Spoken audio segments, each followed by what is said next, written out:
देवाय ओम हरे कृष्ण कृष्ण कृष्ण हरे हरे। श्री भागवत भगवान जी महाराज ना चरणों में वंदन। ओम श्री द्वारिकाधीश की जय। रणछोड़ राय जी महाराज की जय। बांके बिहारी महाराज की जय। कृष्ण कन्हैयालाल की जय। श्री डोंगरे जी महाराज की जय। ओम श्री सुखदेव जी महाराज की जय। श्री व्यास नारायण भगवान की जय। श्री रामचंद्र भगवान की जय।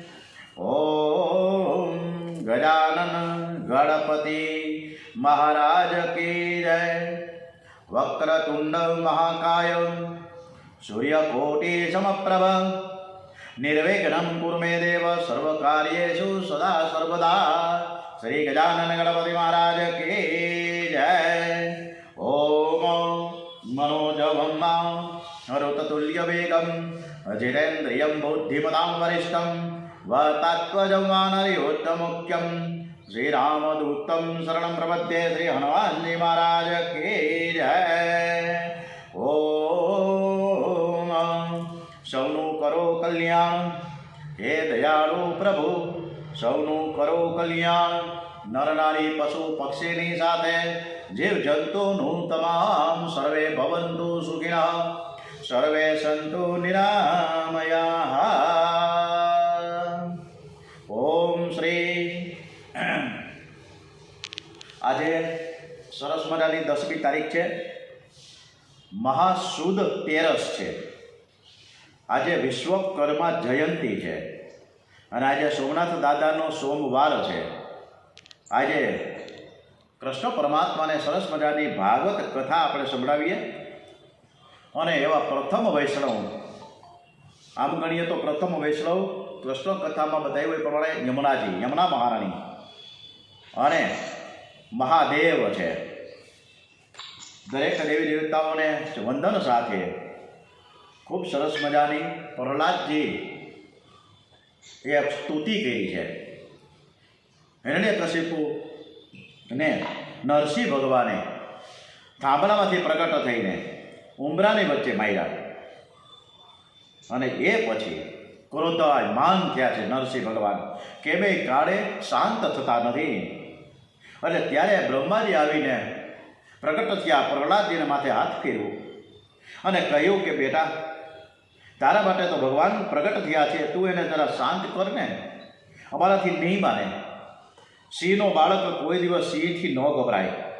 प्रहलाद बे हाथ जोड़ी भगवाननी नजीक जाय अने तेना चरणोमां साष्टांग वंदन करी रह्या छे। नरसिंह भगवाने प्रहलादनुं माथुं सूंघ्युं गोद पर बेसाड्या छे। जे ध्रुवजीने एना पिताए ना पाडी दीधी उतानपादे कि हूँ सगो दीकरो होवा छतां पण ना पाड़ी दीधी।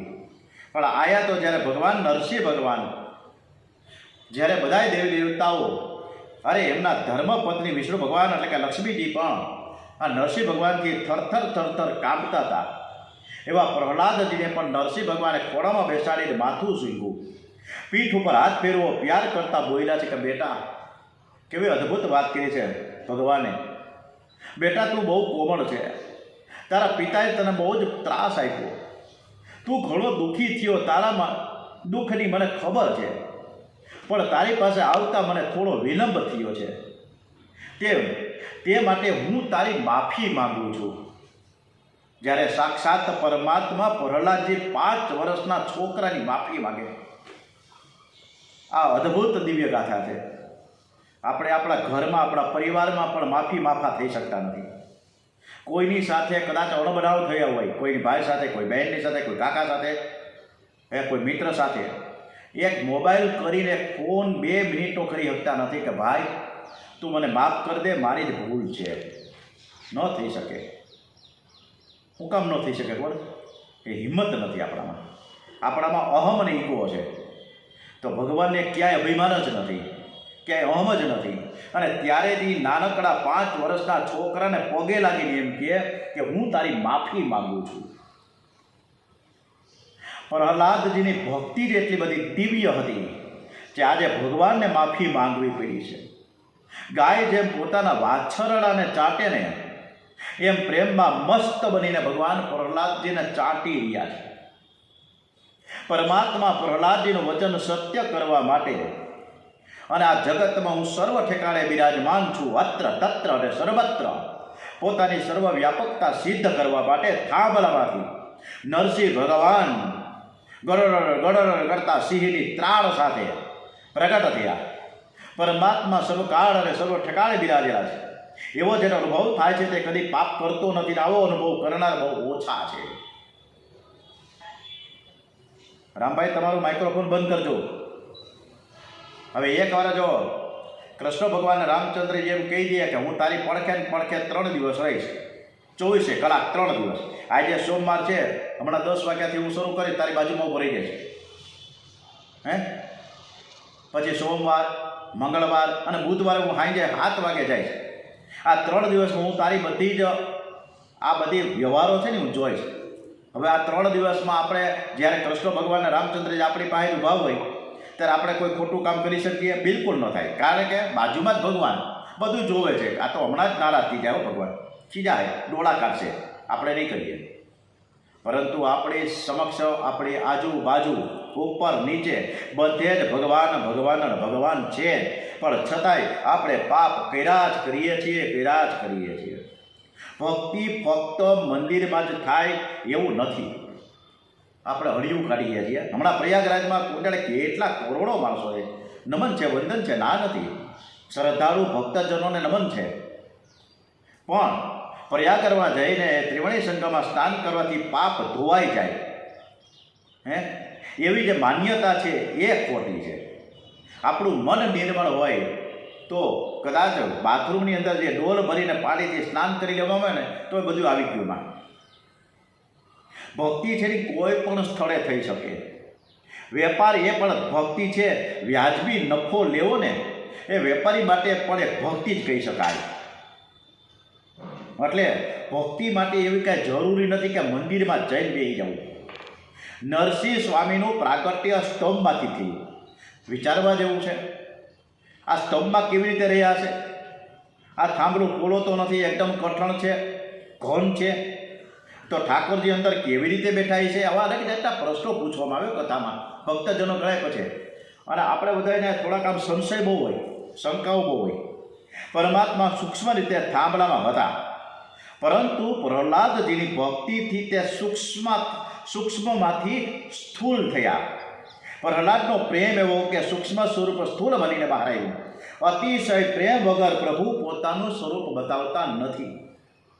હવે હનુમાનજી મહારાજ જ્યારે લંકામાં આવ્યા, અશોકવનમાં આવ્યા, ઝાડવા ઉપર ચડી ગયા, અશોકવનમાં સીતાજી નીચે બેઠા હતા, રામ રામ રામ થતું હતું, ત્યારે મચ્છર જેવું નાનકડું સ્વરૂપ કર્યું હનુમાનજીએ. ત્યારે એક બે જણે વળી પ્રશ્ન કર્યો કે મચ્છર જેવું નાનકડું સ્વરૂપ હનુમાનજીએ કર્યું તો રામચંદ્રજીએ જેને વીંટી આપી, કેમ કે વીંટી મારા હવે આ વીંટી કાઢી, બરોબર? હવે વીંટી છે ને એ હાથમાં આવડી મોટી હોય. આ જો તમે, આ વીંટી છે. હવે એ મચ્છર જેવું સ્વરૂપ હોય તો આ વીંટી તો એની પાસે હતી, તો વીંટી પછી ઉપરથી વળી નીચે નાખી મચ્છર જેવું સ્વરૂપ. તો મચ્છર જેવું નાનું સ્વરૂપ હોય તો આ વીંટી કેવી રીતે હનુમાનજીએ રાખી હોય? આવા તર્ક વિતર્કતા આપણને આવે. હવે જ્યારે હનુમાનજી મહારાજ હાવ નાનકડું સૂક્ષ્મ સ્વરૂપ ધારણ કરી શકતા હોય તો વીંટીની શું હેસિયત છે? વીંટી હાવ જિંદગી ન કરી દે, એમાં શંકા શું રાખવાની? પણ આપણે બધા જ શંકા કુશંકાઓ કર્યા જ રાખીએ છીએ. બ્રહ્માજીએ કરી, પાર્વતીજીએ કરી, તેમાં આપણે કઈ હિસાબમાં આપણે પણ કર્યા જ કરીએ. પણ એના ઉકેલો બધાય ભાગવત ગ્રંથમાં આપેલા છે. જ્યારે આપણને ખૂબ સુખ મળે ને ત્યારે ભગવાનની આપણે સ્તુતિ કરવી જોઈએ. સુખમાં આપણે ભગવાનને કહેતા રહીએ કે હું લાયક નથી, છતાં પણ આપે મને ખૂબ ખૂબ સુખ આપ્યું છે, બહુ ધન આપ્યું છે. સુખમાં પ્રભુને સાથે રાખવાથી તમારે ઘેર દુઃખ કોઈ દિવસ આવશે નહીં. તમારા જીવનમાં કોઈ દુઃખનો પ્રસંગ આવે તો તે દુઃખમાં પણ ભગવાનનો ઉપકાર માનજો, દુઃખમાં પણ ભગવાનની સ્તુતિ કરજો. મનને વારંવાર સમજાવો કે પ્રભુએ મને સુધારવા માટે આ સજા કરી છે. પ્રભુએ મારા પાપના પ્રમાણમાં બહુ ઓછી સજા કરી છે. માનવને ખબર નથી કે મેં કેટલું બધું પાપ કર્યું છે. હિસાબ કરવામાં આવે તો અગણિત હોય. લોકો બધાએ પોતાના સદકાર્ય, સદભાવ, દાન ધર્મ કર્યા હોય ને એ બધું યાદ રાખે. 40 વર્ષ પહેલાંનું યાદ હોય કે મેં ઓલામાં ગયો તો હું માનસરમાં, અને ત્યાં ભાગવત કથા મેં સાંભળી, અને ત્યાં બહાર જેટલા બધા સાધુ સંતો હતા એને મેં ભોજન કરાવ્યું હતું. આ બધું યાદ હોય. પણ આપણે જેટલા પાપો કર્યા છે, ખોટા કામ કર્યા છે, ગાળાગાળી કરી છે, કોઈની નિંદા કરી છે, કોઈની કોથળી કરી છે, આવું બધું આપણને યાદ ક્યારે હોતું નથી. એની હિસાબ પણ આપણે રાખતા નથી. સુખમાં ભક્તિ કરે તે દુઃખી થતો નથી. દુઃખમાં ભગવાનની સ્તુતિ કરે તેના મન ઉપર દુઃખની બહુ અસર થતી નથી. સુખાવસાને ઈદમેવ સારમ, સુખાવસાને ઈદમેવ સારમ, દુઃખાવસાને ઈદમેવ જ્ઞાયમ, દેહાવસાને ઈદમેવ જાપ્યમ, ગોવિંદ દામોદર માધવેતી. આજે તો પ્રહલાદજી મહારાજ ખૂબ સરસ મજાના પ્રેમથી બેઠા છે, ગોદમાં ખોળામાં બેઠા નરસિંહ ભગવાન, અને સ્તુતિ કરી ગયા છે. અને સ્તુતિ પણ કેવી સરસ મજાની, અદભુત, કે બ્રહ્માદિક દેવો, વૈશ્વામિત્રાદિક દેવો, આવા ઋષિઓ અનેક વર્ષોથી આપની તપશ્ચર્યા કરે છે, છતાં તેઓને આપનો સાક્ષાત્કાર થતો નથી. આજે મને ગોદમાં લીધો, મારા ઉપર અસીમ કૃપા કરી, હું તો રાક્ષસ કુળમાં જન્મો છું. આપે મને દર્શન આપ્યા, હું નિર્ભય થયો.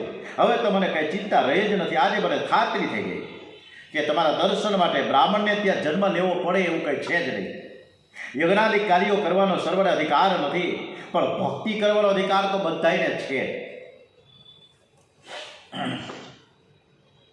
અને તેથી જ સર્વ જાતિઓમાં ભક્તો છે ને એ થયેલા છે. મને લાગે છે કે આપને પ્રસન્ન કરવા માટે બહુ ભણતરની જરૂર નથી, કંઈ જાડા બધા પૈસા કમાવાની પણ એવી કંઈ જરૂર નથી. ખૂબ પૈસા કમાવો અને ભગવત કાર્યમાં વાપરો એ ઉત્તમ છે, પણ એક આસને બેસી અને પરમાત્માનું ચિંતન કરો, ધ્યાન ધરો, માળા જપ કરો, એ સૌથી ઉત્તમ છે. પણ એવું તો થઈ જ ન શકે. એક આસને બેવું ક્યાંથી 10 મિનિટે બે હગાતું નથી. ભગવાનને ભોગ ધરાવવાની કંઈ જરૂર નથી. ભગવાન જો ખાતા હોય અને ખાવાનું ઓછું થવું જોઈએ એમ કરીને ઘણા એમ કહે છે, તર્ક વિતર્ક કરે છે, એમ કરીને કહે. એમાં વળી એક પ્રોફેસર આવીને કીધું કે મહારાજ, આ તમે વારંવાર કથામાં કીધા કરો કે ભોગ ધરો, ભગવાનને ભોગ ધરવો જોઈએ. હવે એવા ભોગ ધરીને આપણે શું કરવાનું? ભોગ ધરીને કંઈ જમતા તો નથી. કાંઈક કોઈ દિવસ ઓછું થયું હોય એવું મેં ક્યારે જોયું નથી કે વાટકીમાં દૂધપાક મૂક્યો હોય અને દૂધપાક અડધો ખલાસ થઈ ગયો હોય અને ભગવાને પીધો હોય, એવું કંઈ થાય? પણ તમને બધાને કદાચ ખબર નહીં હોય કે આજે નિધિવનમાં એક વખત તમે જાઓ વૃંદાવનમાં, અને વૃંદાવનમાં જે રાધાજીનું મંદિર છે ત્યાં, અને રાધાજીના મંદિરને જ્યારે સાંજની આરતી પૂરી થઈ જાય એટલે એ આરતી પૂરી થાય એ પહેલાં ત્યાં ભોગ ધરીને રાખવા માટે કે પેંડા છે, પકવાન છે, મોહનથાળ છે, મગજ છે, તે કંઈ અલગ અલગ વસ્તુ દરરોજ અલગ અલગ મીઠાઈ મૂકવામાં આવે. ઓકે, એક પાનનું બીડું મૂકવામાં આવે, બધો શણગાર મૂકવામાં આવે, સરસ મજાની સાડીઓ પણ મૂકી દેવામાં આવે, એક પાણીનો લોટો ભરીને મૂકી દેવામાં આવે, એક સરસ મજાનું દાંતણ મૂકવામાં આવે. આવું બધું જ કરેલું હોય સાંજના. અને પછી બારણાથી જે બંધ એને 3 તાળા મારે પૂજારી. અને હાઈના 7 વાગે જ્યારે સૂર્ય અસ્ત થાય ત્યારે એક વ્યક્તિ નિધિવનમાંથી બહાર નીકળી જાય, પૂજારી પણ બહાર વહી જાય. પણ સવારમાં જ્યારે 5:30 વાગે જ્યારે એ પૂજારી એ રાધાજીના મંદિરના બારણા ખુલે તો ત્યારે બધું જ અસ્તવ્યસ્ત હોય. જે મીઠાઈ મૂકવામાં આવે એ થોડીક અડધી પડધી ખાધેલી હોય, પાનનું જે બીડું છે એ પણ ઓછું થઈ ગયું હોય, ચવાઈ ગયેલું હોય પાન, પાણીનો લોટો છે એ અડધો થઈ ગયો હોય, દાંતણ છે એ પણ જેમ ચવાઈ જાય ને કેવી રીતે થાય એવી રીતના. તો આ રીતના બધી અસ્તવ્યસ્ત બધા જે કટલેરી શણગાર હોય એ પણ અસ્તવ્યસ્ત હોય. તો કોણ આવીને કરી જાય છે? કોઈ નથી કરતું. પણ ભગવાનની આ બધી લીલા છે એ આપણને, આ માયા એની લીલા ક્યારે એ અગમ્ય છે, આપણને માણી ન શકીએ, આપણે પામી ન શકીએ, આપણે અજ્ઞાનમાં અજ્ઞાનમાં રહીએ. બાકી છે, ભગવાન છે. એટલે મહારાજે કીધું કે ભાઈ પ્રોફેસર સાહેબ, તમે મને બહુ સરસ કીધું કે ભગવાનને ભોગ ધરી આવડી મોટી થાળી ધરી હોય સરસ મજાની, અને ભગવાન કંઈ ખાતા તો નથી, ભગવાનને જે કંઈ ખાધું કંઈ ઓછું તો થતું નથી, તો હું ખોટે ખોટો ભોગ ધરવું. એટલે તરત જ એ મહારાજે એક સરસ મજાનું ગુલાબનું ફૂલ લઈ આવ્યા, મગાવ્યું ગુલાબનું ફૂલ, અને એને 7-8 જણા હતા ને પરિવારના, એ પ્રોફેસર સાહેબના, અને બધાને કીધું તમે સૂંઘો. એટલે બધાએ 8-10 જણાએ ફૂલ સૂંઘ્યું, સૂંઘતા મહારાજે પણ સૂંઘ્યું, અને પછી પાછળ આપ્યું કોને? પ્રોફેસરને. કે બોલો આ જે પહેલાં વજન હતું, હા એ પહેલાં પ્રોફેસર સાહેબને કીધું કે જે ગુલાબનું ફૂલ છે ને, એક ઇલેક્ટ્રિક કાંટો મંગાવ્યો હતો, ત્યારે ઇલેક્ટ્રિક કાંટો મંગાવ્યો હતો, ત્યારે એ ગુલાબના ફૂલને એમાં વજન મૂક્યું હતું, તો કે એમાં ખાલી 2 ગ્રામ છે. ગુલાબના ફૂલનું વજન કેટલું હોય? પણ 2 ગ્રામ હશે, ચાલો 2 ગ્રામ. પછી એમ કરતાં બધાને ફૂલ સૂંઘ્યું, અને પછી પાછા ઇલેક્ટ્રિકના કાંટા ઉપર મૂક્યું, એટલે એ પાછું 2 ગ્રામ જ રહ્યું. પ્રોફેસરને કીધું કે સાહેબજી, આ જે ગુલાબનું ફૂલ આપણે બધાએ સૂંઘ્યું, તો વજન તો ઓછું થવું જોઈએ કે નહીં? તો વજન કેમ ઘટ્યું નહીં? બસ આ જ પ્રમાણે પરમાત્માને જે કંઈ આપણે સામગ્રી ધરવામાં આવે છે, એ ભગવાન એની દિવ્ય શક્તિથી રસ ખેંચે છે, પણ પ્રેમ ભાવથી. આપણે પણ પ્રેમ ભાવથી થાળ ધરવો જોઈએ. જમો જીવન જારું રહે, જમો થાળ જીવન જારું રહે. ખૂબ સરસ મજાનું આરોગ્ય નંદ લાલા, આવું સરસ મજાનો ઓમ નમો ભગવતે ગર્ગાચાર્ય કેવી સરસ મજાની સ્તુતિ કરી જમવા માટે, કાનુડાને બોલાવ્યા. જો આવી રીતના હોય તો ભગવાન જમે છે. જેમ નામદેવે એક નાનકડું બાળક, દૂધનો કટોરો, અને પછી ભગવાનને વિનવણી કે ભાઈ દૂધ કેમ પીતા નથી, ખીજાણું, અને ભગવાને ગટગટાવા ગયા, અને નામદેવ રોકવા પડે, મારા હાથું તો રાખો. પ્રભુ મિલન માટે જેની આતુરતા નથી, રામભાઈ તમારો માઇક્રોફોન બંધ કરજો. પ્રભુ મિલન માટે જેને આતુરતા નથી, એવો બ્રાહ્મણ નથી. પણ જો હીન જાતિના કદાચ કોઈ આવીને પ્રભુ મિલન માટેની આતુરતા બતાવે તો એ બ્રાહ્મણ કરતાં પણ શ્રેષ્ઠ છે. અને આપણે એ કહેવત, એક આદિવાસી, એક ડોહીમાં, એક સબરી, આ બધાય કેવા હતા? આદિવાસી, છતાં પણ ભગવાન એને સામે આવીને મળ્યા. હવે આપણે બધાએ થાળી સરસ મજાની બપોરના 12-12 વાગે મૂકીએ, અને પછી ટકોરી બગાડીએ. હમણાં ટકોરી બગાડી રામભાઈ, ટકોરી બગાડીએ કે આવી ગઈ મારી પાસે ટકોરી છે, આમ ટકોરી વગાડીએ, ભગવાનને ધરી આમ 2 મિનિટો, 2 મિનિટે નથી થતી, તો 40-50 સેકન્ડ આમ, અને ભગવાનને થાળ ધરી અને તરત ઉપાડીને પાછા ડાઇનિંગ ટેબલ પર મૂકી દઈ. અને હજી તો 20-25 સેકન્ડ અને 50 સેકન્ડે થાળી ન મૂકવી ભગવાન પાસે, તો ફટાક દઈને આપણે એ થાળી ઉપાડીને પાછા ડાઇનિંગ ટેબલ ઉપર રસોડામાં લઈ જઈએ. હવે આવી રીતના આપણને કોઈક જમવા બોલાવે, અને જમવા બોલાવે, સરસ મજાનો આસનીઓનો ઢીચડીયું રાખીને આપણે બોલાવે કે આલ્યો ઢીચડીયું, તમારા પગનો દુખાવો ઢીચડીયું રાખજો. હવે તો ઢીચડી ક્યાં આવી ગયું ખબર જ નથી. તો આપણે સરસ મજાના જમવા બેઠા હોય, સામે લોટો મૂક્યો હોય પાણીનો, અને પછી થાળી આવે મગમગથી હાયકારા સરસ મજાની, અને એ ઓલો આવીને મૂકી જાય યજમાન. એટલે આપણે હજી તો એ થાળી નામ કરીને થોડીક નજીક ખેંચવા જાય ને જમવા માટે, તા ઓલો આવીને યજમાન આવીને લઈ જાય ઘરના ઘરધણી, તો આપણું મોઢું કેવું થાય? આવું થાય, ભોગ્યું મોઢું થઈ જાય. એક તો ભૂખ લાગી ગયું, 1 વાગ્યાના પાછ થાળી લઈ ગયા, અરે ભાઈ ક્યાં લઈ જાઓ છો? તો કે બસ તમે ભગવાનને આ જ રીતના ધરો છો ને, એટલે મારે આ રીતના તમારે કરવું પડ્યું. તો ભગવાનને પણ ખોટું ન લાગે એમ કરીને પાછા ખીજાય એ ઘર ધણી. બરાબર જમવું હોય તો જે રીતે તમારે ભગવાનને જમાડવા છે એ જ રીતના ભાવથી તમે જમો. એટલે હવે આવતીકાલથી આપણે ભગવાનને સરસ રીતે જમાડીશું. પૂજા પ્રેમથી કરીએ. ઘણા લોકો તો ઠાકોરજીને તરભાણામાં વાતો, તરભાણમાં રાખીને રીતે સ્નાન કરતા હોય, હરિ ઓમ જગડેના જગડામય જંત દેવાસ્તાની ધર્માણી વ્રતમાન્યાચના તે હરાગમ મહિમાન સચંદ યત્ર પૂર્વે સાધ્યા શાંતિ દેવા. થોડીક વાર ગણપતિ બાપાનું સ્નાન કરેવું, વળી ગણપતિ બાપા સ્થાન ઉપર મીકા તા તો લક્ષ્મીજી લીધા. પછી આમ ધીમે ધીમે બધા વિષ્ણુ ભગવાન એટલે કે શાલિગ્રામથી લે. હજી તો શાલિગ્રામ લે ઓમ મંગલમ ભગવાન વિષ્ણુ મંગલમ કરો તો તા તો ઓલા મગનભાઈ એવા, એટલે મારા ઘરવાળા બોલાવે, એ મગનભાઈ એવા તમારા દોસ્તાર, હાલો હાલો હાલો. એટલે મગનભાઈ શું કરો છો? હાલો ભાઈ તમે બે સોફા ઉપર વડા જાઓ છો. તા તો વિષ્ણુ ભગવાન કે હજી તો શાલિગ્રામથી તળબાળામાં મૂકી હતી એમને. અને આવે મગનભાઈની સાથે વાતોનો ગપ્પામાં આમ નામ કલાક કરી નાખે. વિષ્ણુ ભગવાન તરબાળામાં બેઠા રહીએ, એમાં આ શિયાળામાં આપણું શું થાય? તો આપણે ઠંડા પાણીમાં કોકને બેહાડી દઈએ તો આપણું શું થાય? તો ભગવાનને શું થતું હોય છે? ભગવાન પણ ખીજાઈ જાય ને કે મને આમ તરબાળામાં બેહાડી દેખો, મારી સેવા પૂજા કરી નહીં, ઓલા મગનભાઈની સેવા પૂજા કરવા બેઠા. આપણે આવું કરીએ છીએ. સેવા પૂજામાં કંઈ ધ્યાન તો આપતા નથી. ખોટા કારણ વગરના સેવા પૂજા કરવાના નાટક કરીએ છીએ, આડંબર કરીએ છીએ. સાચી ભાષામાં કરીએ તો કોઈ સાચી લગ્ની નથી, કોઈ સાચી ભક્તિ નથી.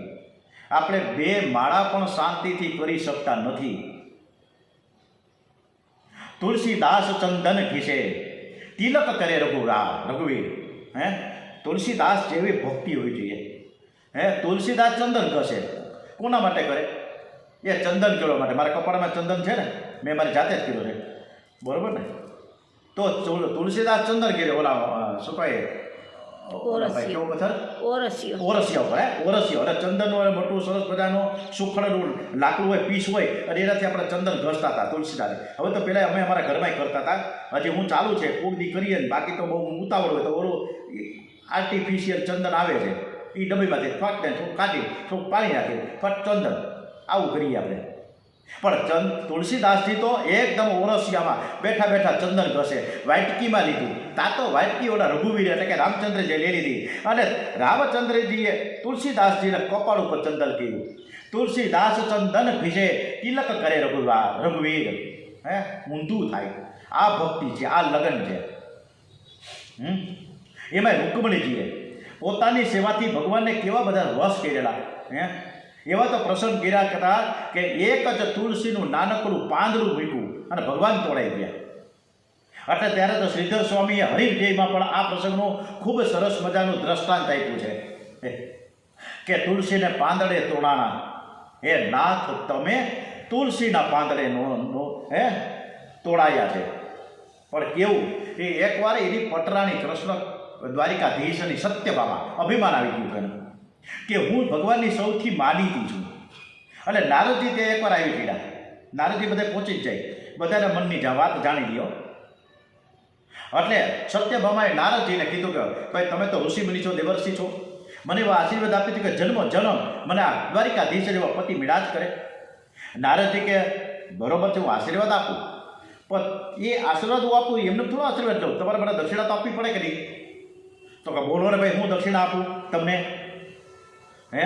તમારે જો એ દક્ષિણા આપવી હોય ને તો તમારે કૃષ્ણ ભગવાનનું દાન તમારે મને આપવાનું. બોલો, આપી શકશો? અને સત્યભામાએ કાંઈ વાંધો નહીં, હું તો શ્રી કૃષ્ણનું દાન આપવા તૈયાર જ છું, પણ દાન કોણ લે એ સવાલ ઊભો થયો. એટલે છેવટે નારદજી દાન લેવા ઊભા થયા કે ભાઈ કોઈને પણ એક દાન આપવું જોઈએ તો તમને જન્મ તમને દ્વારિકાધીશ મળશે. એટલે પણ દાન લેવા કોણ થયા? દ્વારિકાધીશનું દાન લેવા કોણ? સત્યભામા દાન દેવા તો તૈયાર થયા, કોઈ તૈયાર તો હતું જ નહીં. નારદજી કે લાવો, હું તૈયાર છું. સત્યભામાએ સંકલ્પ કર્યો, શ્રી કૃષ્ણનું દાન કર્યું છે નારદજીને. એટલે નારદજી તો કૃષ્ણ દ્વારિકાધીશને લઈને હાલતા જ ગયા. અરે ભાઈ તમે ક્યાં જાઓ છો? મારા પતિદેવને ઉપાડીને ક્યાં આવ્યા? અરે ભાઈ આ તો દાન તે મને કરી દીધું છે, હવે દ્વારિકાધીશ મારા છે, હું એનો માલિક છું, બરાબર? હવે તારા એ પતિ ન કહેવાય. હવે આપેલી વસ્તુ છે, દાનમાં આપેલી વસ્તુ થોડી પાછી અપાય, એ કાંઈ હાલે જ નહીં. સત્યભામાને પોતાની ભૂલ સમજાવી ગયું, આ તો ખોટું થઈ ગયું. એને કૃષ્ણ ભગવાન નારદજીને ખૂબ જ વિનંતી કરી કે મને કૃષ્ણ દ્વારિકાધીશ પાછા આપો ને. ચોખ્ખી ના પાડી દીધો. બધી જ વાત, આ વાતની જાણ બધી રાણીઓને થઈ ગઈ, દોડતી આવી ચારે બાજુથી, કેટલી બધી રાણીઓ આવી. અને આ બધી વાત કરી સત્યભામાએ કે ભાઈ આવું થયું છે, અને મેં ભૂલમાં આ દ્વારિકાધીશને દાનમાં આપી દીધા નારદજીને, અને નારદજી હાલતા થયા લઈને. આપણું શું થાય? એટલે નારદજી કે ભાઈ તમે એટલે બધા કે કંઈક વટલો રસ્તો કાઢો, અને અમારે તો દ્વારિકાધીશ છે પણ વટલો રસ્તો કાઢે, કાંઈક કરો તમે. નારદજીએ કીધું તો કાંઈ વાંધો નહીં, હાલો તમે એક કામ કરો, એક ત્રાજુ મંગાવો, એકદમ મોટું સરસ મજાનું, અને તમે છે ને એક બાજુ શ્રી કૃષ્ણ ભગવાનને બેહાડો એક પલામાં, અને બીજા પલામાં તમારે જે વસ્તુ મૂકવી હોય, જેટલી વસ્તુ મૂકશો એ બધી મારી. તમે મને ભારોભાર સુવર્ણ આપો, એટલે તો હું આપવા તૈયાર છું દ્વારિકાધીશને. એટલે સત્યભામા કે હું મૂલ્ય આપવા તૈયાર છું, ચાલો મારે બધાય ઘરેણા કાઢી દઉં. એટલે બધાય ઘરેણા એને કાઢ્યા, તોય કાંઈ ઓલું પોલું તો નીચું નમે જ નહીં. એટલે બધી રાણીઓએ પોતાના ઘરેણા દાગીના હોના મોર અને રત્નો ખડકી દીધા પલામાં, પણ પલ્લું કાંઈ નીચે થાય? શ્રી કૃષ્ણ ભગવાનનું પલ્લું છે ને એ ઊંચું ને ઊંચું રહીએ, નીચું જ ન થાય. હવે આ બધાય દાગીના છલ ઓલામાં થઈ ગયા, પણ કાંઈ એ પલ્લું નીચે ન થાય કોઈ સંજોગોમાં. આ વાતને રૂકમણીજીને જાણ થઈ. હવે રૂકમણીજીને ખબર પડી એટલે સત્યભામા પાસે આવ્યા કે ભાઈ શું વાત બની છે, કયો તો ખરા. અરે ભગવાનને કાંઈ દાગીનાઓથી થોડું તોડાય શું તમે પણ બધાય સમજ્યા વગેરે એવી વાતો કરો છો? આ બધા દાગીના કાઢી નાખો, આ પલામાંથી દાગીના કાઢો. દાગીનાથી ભગવાનને થોડો તોડાતા હોય. તરત જ એને તુલસીનું પાન રૂકમણીજીએ મંગાવ્યું અને એક નાનકડું પાંદડું છે ને તુલસીનું એ મૂક્યું પલામાં અને તરત જ બોલીએ શ્રી દ્વારિકાધીશ કે જય, બોલીએ શ્રી રૂકમણી મૈયા કે જય. બંને ત્રાજવા એકદમ સરસ થઈ ગયા, એક જ સરખા. રૂકમણીજીએ તુલસીનો એક પાંજો ભાવ પ્રેમથી અર્પણ કરી દીધું અને ભગવાન તોડાઈ ગયા. ત્યારે હજારો મણ સુવર્ણ, હજારો આ સોનાના દાગીના, અલંકારો, રત્નો એનાથી ન તોડાય, પણ ભાવથી તોડાઈ ગયા છે. હે નાથ તમે તુલસીના પાંદડે તોડાયા, હે નાથ તમે તુલસીના પાંદડે તોડ્યા. આવી રીતે બોડાણા આ બોડાણા માટે તો ભગવાન સવા વાલના થયા, ફક્ત સવા વાલના. અને આ ત્રાજવું છે ને અત્યારે પણ ડાકોર છે. જોવું હોય તો મંદિરમાં આપણે પ્રવેશ કરીએ ને પગથિયા ચડતા ચડતા એટલે ડાબા હાથ ઉપર આવશે અને એ આયકલા સરસ મજાના આમાં કાચના સુશોભનથી કરેલું સરસ મજાનું એ પલ્લું આજની તારીખમાં ત્રાજવું છે કે એ ત્રાજવામાં સવા વાલની વાળી મૂકી અને રણછોડ રાયજી એ સવા વાલના શું કહેવાય સવા વાલની નાકનું જે સવા વાલની નથડીથી તોડાઈ ગયા. એટલા બધા હલકા થઈ ગયા કૃષ્ણ કનૈયો. આ દ્વારિકાધીશ, આ રણછોડ, આ બાકે બિહારી છે. તો ભગવાનને પણ એવી ઈચ્છા એવી તો ન હોય ને કે મારી કોઈ સેવા કરે, મારો કોઈ ભોગ ધરે, એમને કોઈ વસ્તુની અપેક્ષા છે જ નહીં. ઈશ્વર તો નિષ્કામ છે, ઈશ્વરને ખાવાની ઈચ્છા નથી, પણ આ તો ઈશ્વરને એક સમર્પિત કરવાની ભાવના ઉદ્ભવી છે. એટલે આપણે બાકી ભગવાનના ઘરે તો ક્યાં ખોટ છે? અનંત ગુરુ એટલે તો કુબેર ભંડારીની સેવામાં છે. એકવાર સાઉથમાં, કદાચ સાઉથમાં તમને ખબર નહીં હોય કે એકદમ સરસ બધા જે સંતો મહાત્માઓ જે થઈ ગયા છે ને એ દક્ષિણમાં થઈ ગયા છે મોટા ભાગના. એટલે દક્ષિણમાં એક હમણાં જ મેં રામેશ્વરની કથા છે દક્ષિણમાં 27 ફેબ્રુઆરીથી 5મી માર્ચ સુધી, અમે 24મી ફેબ્રુઆરીથી નીકળવાના છીએ. તો આ દક્ષિણની વાત નીકળી એટલે વાત થઈ ગઈ રામેશ્વરીઓ. બાકી કોઈ કથાની અત્યારે જે કથા થઈ છે એ કથા આપણે કરીએ. તો આ દક્ષિણમાં એક સરસ મજાના એક વૈષ્ણવે કાંઈક પોતાના ધાર્મિક વિધિ કરવા માટે ગોર બાપાને આમંત્રિત કર્યા છે. ગોર બાપા આવ્યા.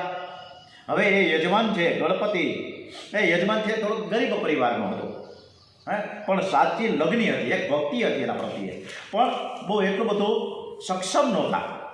અને એમાં તાણે વળી એ ગોળ ભૂલી જાય છે. ગોળ મગાવ્યો હતો, લિસ્ટમાં ગોળ હતો, પણ ગોળ ભૂલી ગયા. હવે ગણપતિ બાપાનું આહવાન કરવાનું થયું.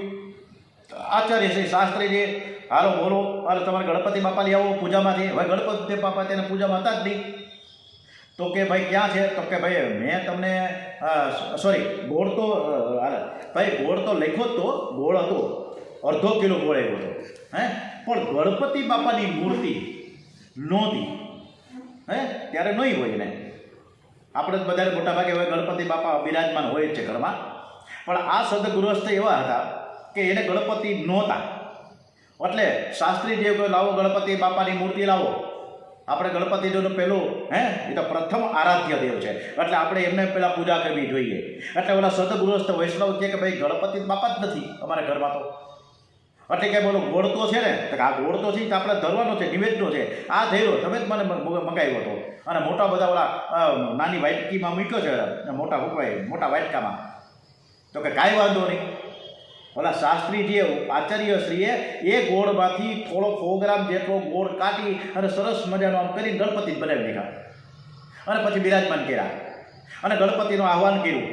હરિ ઓમ ગણાનંદા ગણપતિ ગુણ હવામહે પ્રિયાનંદા પ્રિયપતિ ગુણ હવામહે નિધિનંદા નિધિપતિ ગુણ હવામહે વસો મમો આહમ જાની ગર્ભધમા તમ દાસે ગર્ભધમમાં. હવે આરતી પહેલા બધું પૂજન 1600 પ્રકારે પૂજન થઈ ગયું. નૈવેદ્ય ધરવાનો વારો આવ્યો. ભાઈ નૈવેદ્ય તો લાવો. હવે આ સદગુરુ હસ્ત છે, નૈવેદ્ય નહોતું. લિસ્ટમાં લખ્યું હોય છે કે સાકરિયા દાણા લઈ આવવા, પણ સાકરિયા દાણા જ ભૂલી ગયા. હવે શું કરવું? નિવેદ તો ધરવો જ જોઈએ ને, ભગવાનને ભોગ તો ધરવો જોઈએ ને, કંઈક નૈવેદ તો આપવું જ જોઈએ ને. હવે ફ્રૂટે નહોતું, કાંઈ નહોતું સદગુરુ હસ્ત પાસે. એ બધું ભૂલી ગયો હતો, કારણ કે એટલે એટલી બધી આમ હતું કે મારે આ ધાર્મિક વિધિ કરવી છે, એટલે લિસ્ટમાં અડધું લિસ્ટ ભૂલી જ ગયું. હવે એમાં આ પાછું નિવેદે ભૂલી ગયા. એટલે ઉપાચાર્ય અને જે શાસ્ત્રીજી હતા, આચાર્યશ્રી હતા, એણે કીધું કે ભાઈ હવે તમારી પાસે નૈવેદ્ય નથી. તો કે ના ના. હવે જો ઓલો ગોળ હતો એમાંથી જે બનાવ્યા હતા ગણપતિજી, એ ગણપતિમાંથી કાઢ્યા થોડો ગોળ અને પછી મૂકો ગણપતિજીની સામે નૈવેદ્ય દીધું. હવે ગોળના ગણપતિને ગોળના નૈવેદ્ય. આવી રીતના આવી પૂજા પણ થતી હોય ને ત્યારે ગણપતિ બાપા બહુ પ્રસન્ન થઈ ગયા. સદગ્રસ્ત ઉપર તો થઈ ગયા, પણ શાસ્ત્રીજી ઉપર પણ ખુશ થઈ ગયા. હર વિઘ્નેશ્વરાય વરદાય સુરપ્રિયાય લંબોદરાય સકલાય જગત્વિતાય નાગાનનાય શ્રુતિ યજ્ઞ વિભૂષિતાય ગૌરી સુતાય ગણનાથ નમો નમસ્તે. કે સદગુરુદેવ આશીર્વાદ આપી દીધા કે હવે પછી તારે ત્યાં ક્યારેય પણ વિઘ્ન નહીં આવે.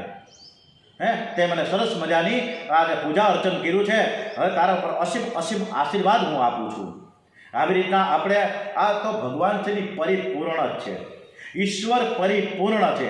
ઈશ્વરને કોઈ વસ્તુની જરૂર નથી, એને કોઈ પણ પ્રકારની અપેક્ષા હોતી જ નથી. આપણને બધાને છે ઈચ્છાઓ. અને આજે તેના વિચાર મંથનમાં મેં દર્શાવ્યું છે કે આપણી અંદર ઈચ્છાઓનો એક રાક્ષસ બેઠો છે, અને એ રાક્ષસ છે નત્ય નવી ઈચ્છાઓ પ્રગટ કર્યા જ કરે. અને આ ઈચ્છાઓ આપણે એક પછી એક માંડ એક પૂરી થાય બીજું ઊભી થઈ જાય, બીજું ઊભી થાય ટકા ત્રીજી ઊભી થઈ જાય. આ ઈચ્છાઓના પરિપૂર્ણ કરવા માણસ આમથમ તો પૂરો થઈ જાય. આવું થાય છે ને? થાય છે કે નહીં? કયો તમે જવાબ આપજો. આવતીકાલે જવાબ આપજો. બોલીએ શ્રી ભાગવત ભગવાનજી મહારાજ કે જય. ઓમ દ્વારિકાધીશ કે જય. ઓમ ભારત માતા કે જય. ઓમ નમો ભગવતે વાસુદેવાય. વંદે વેદ માતરમ. ઓમ નમઃ પાર્વતી પતય. હર હર હર મહાદેવ. હર